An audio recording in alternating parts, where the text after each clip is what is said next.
The term wonderkin gets thrown around a lot.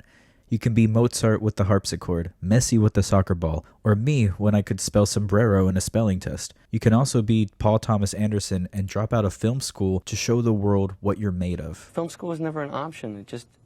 It seemed to me to be a waste of time and a waste of money. You know, my film education really came from watching other movies, you know. Watching movies was his education, where he learned what he liked and what he believed in what makes a good movie. At just 23 years old, with a $20,000 budget made up of gambling winnings, money from his dad for college, and his girlfriend's credit card, he made the short film Cigarettes and Coffee, a story that connected multiple storylines with a $20 bill. This would become the basis for PTA's feature film debut, Sydney, which would later be retitled Hard 8. This time with a budget of $3 million and sporting a cast of Philip Baker Hall, John C. Reilly, Gwyneth Paltrow, and Samuel L. Jackson, it received much acclaim when it premiered at Cannes in 1996. To quote Roger Ebert, "Movies like Hard 8 remind me of what original, compelling characters the movies can sometimes give us." Hard 8 is a showcase of what the filmmaker can do with limited resources and a boatload of creativity, along with his penchant for memorable characters in the unlikeliest of environments. If Hard 8 was a foot in the door, Boogie Nights blew the door off its hinges and put PTA on the map. Set in the golden age of pornography, it follows a nightclub dishwasher who becomes a sensation in the industry under the moniker Dirk Diggler. Part comedy, drama, crime thriller, fever dream, the film captures the rise and fall of Dirk Diggler's career alongside the lives and times of its stacked ensemble cast. It was nominated for 3 Oscars, including a Best Original Screenplay nod for PTA, and helped jumpstart the careers of Mark Wahlberg and Julianne Moore while also revitalizing Burt Reynolds' career. Boogie Nights made PTA a name to be reckoned with, like Spielberg with Jaws or Tarantino with Pulp Fiction.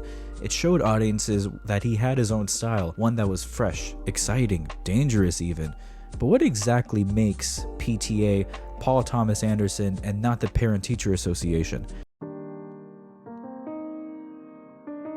Visually, his most defining trait is his use of the long take, where the shot goes on noticeably longer than normal before cutting to the next shot. Holding onto a shot like this makes events drag out, kind of a filmmaker's way of saying everything here is important, so we're not cutting. They usually last anywhere between 2 to 5 minutes, which can feel like an eternity compared to a normal shot that lasts anywhere between 5 to 10 seconds. Long takes also require a ton of careful planning and blocking between the cast and crew, especially with something like the opening to Boogie Nights that involve lush camera movements, interiors and exteriors, characters dancing and conversing among one another. It also introduces much of the film's central characters and hints at their dynamics, so there's a storytelling element to it. Long takes build up, whether it's building up to a crescendo of a gunshot or emphasizing the tension or awkwardness between characters. When done right, and PTA almost always does them right, they're a phenomenal storytelling tool while allowing the filmmaker to flex his directing muscles. He also loves to move the camera, giving those long takes energy and pace instead of feeling slow and lethargic. He started being a little more locked down with his shot composition with There Will Be Blood, which allowed the visuals of his subsequent films to be more lush and picturesque. But that's not the only thing that makes PTA the filmmaker he is.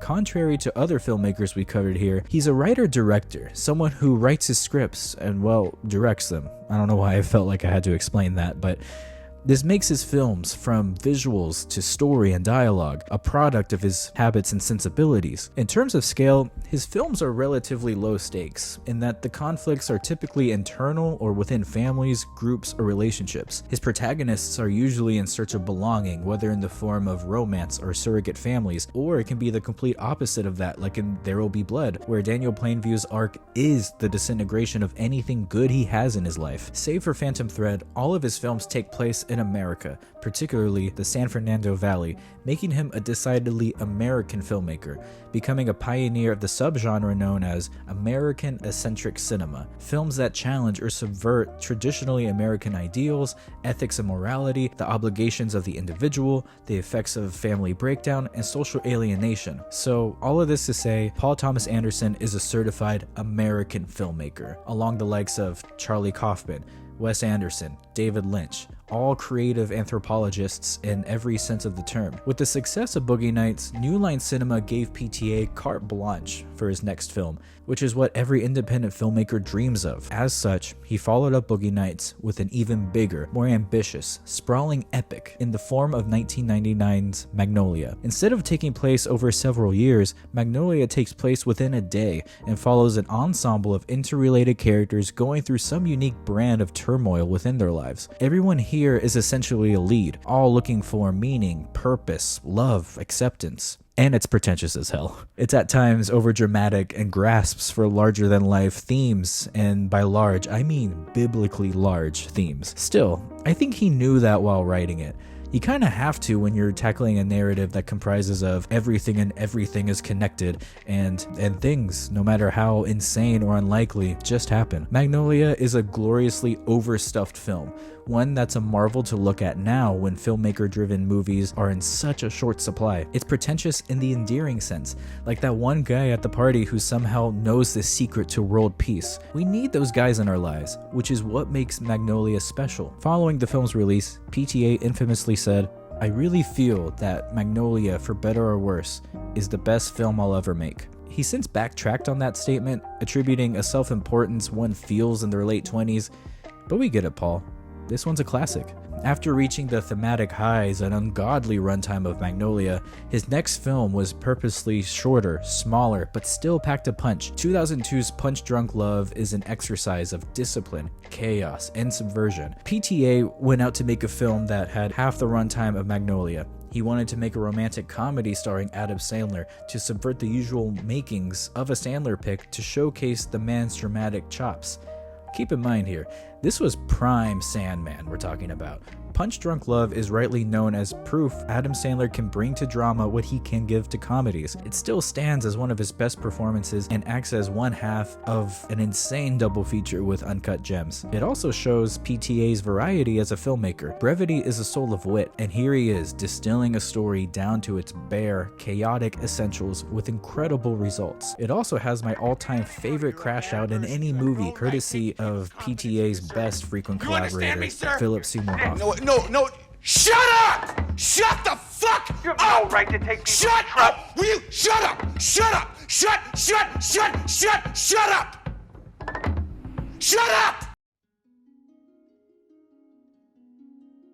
As I mentioned earlier, PTA's films are largely a byproduct of Americana and everything that comes with that subculture, particularly the greed and at times viciousness of capitalism. He would put that viciousness front and center with 2007's There Will Be Blood. Like Magnolia and Boogie Nights, There Will Be Blood is a long, grand, sprawling epic that takes the filmmaker's talents to new heights. This is a proper period piece, one that, unlike those previous movies, do nothing in the way to show its protagonist in a positive light. Daniel Plainview is a piece of shit. You know it, PTA knows it, hell, Plainview knows it. And it's that unnerving self-awareness do we get one of the best films and performances of the 21st century, if not of all time. An underrated aspect of PTA's talents is how he can bring the best out of his actors. But when Mark Wahlberg in Boogie Nights or Adam Sandler in Punch Drunk Love can be slotted in the untapped potential category, Daniel Day-Lewis's performance here is nothing short of generational. He immerses himself in the role as he famously does and creates a character you absolutely detest but can't stop watching. Paul Dano deserves a ton of love too for being, well, Paul Dano, receiving 8 Oscar nominations and winning 2, including Best Actor for Daniel Day-Lewis. There Will Be Blood cemented Anderson as an Oscar mainstay, doing away with the wonderkind image and now becoming the real deal. He also starts his collaboration with Johnny Greenwood here, who goes on to add the perfect musical backdrop for his films.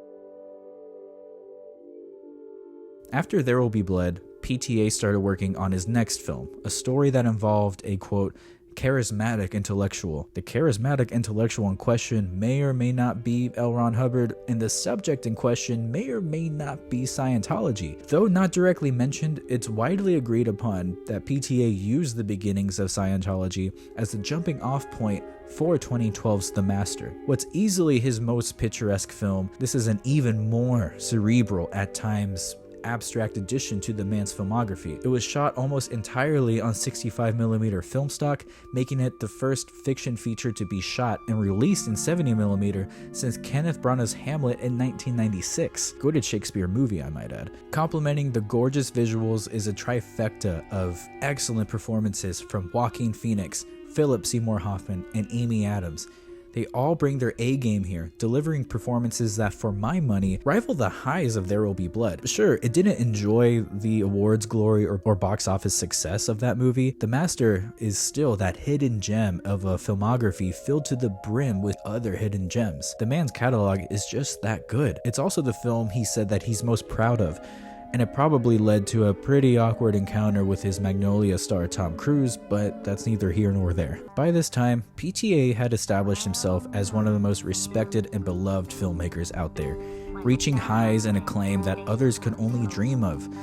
So it only makes sense that he would match those highs with, well, getting high. 2014's Inherent Vice is the filmmaker's Up in Smoke, a hilarious, sweet, and at times completely unintelligible, meandering mess that makes good on its source material from Thomas Pynchon. Many consider it his worst film, and I guess if the shoe fits, but it's so much fun seeing PTA let loose with an all-star cast and have a story that purposely goes everywhere and nowhere at the same time. But now, it's time to get sophisticated. Shine your shoes, trim your nose hairs, be part of one of the most satisfying morning routines ever put on film, because we're going to talk about Phantom Thread. Once again teaming up with Daniel Day-Lewis, this 2017 movie is unlike any of his previous films. For one, it's set in London. It also has this cozy vibe that totally contrasts with the chaos of Boogie Nights or Punch Drunk Love. It also has no violence, unless you consider chewing your food loudly a criminal offense, which Reynolds Woodcock does. Oh yeah, that's right.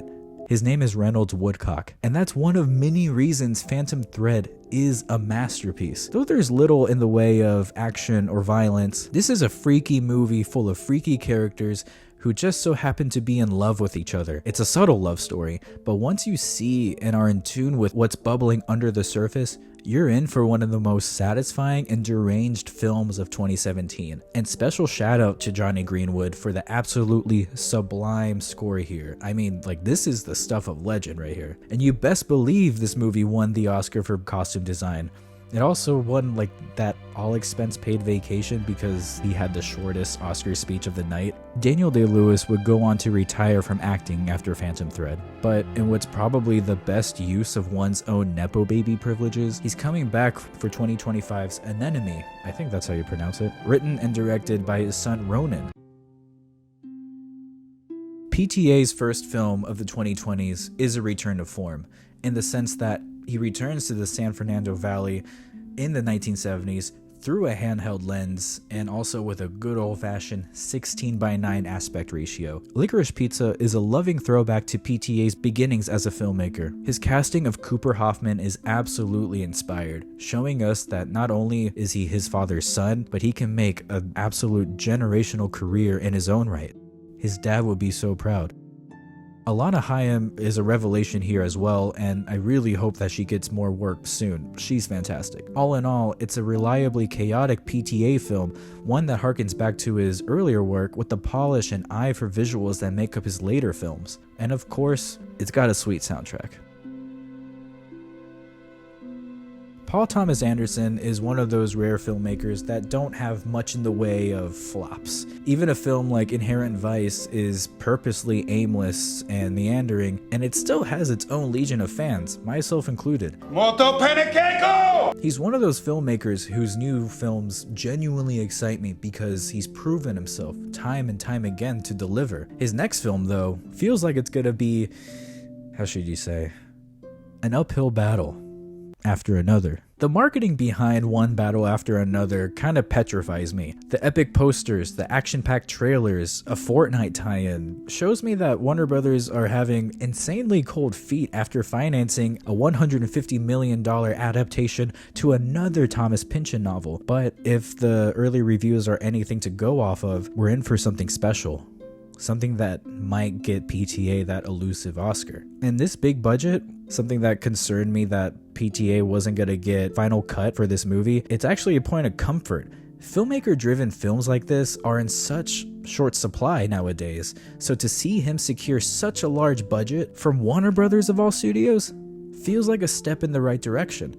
Because Paul Thomas Anderson is one of the best filmmakers of the last 30 years. His ability to tell relatable but deeply personal and at times abstract stories has resulted in a pretty much flawless filmography. His legacy, which is one that's ongoing and developing before our very eyes, doesn't concern itself with awards or box office glory. He struck the perfect balance of quality and mass appeal and has become one of the preeminent filmmakers working today. His films challenge us, make us uncomfortable, make us cheer for people we know we shouldn't cheer for. But that's what Paul Thomas Anderson does best: to make gold out of the rotten.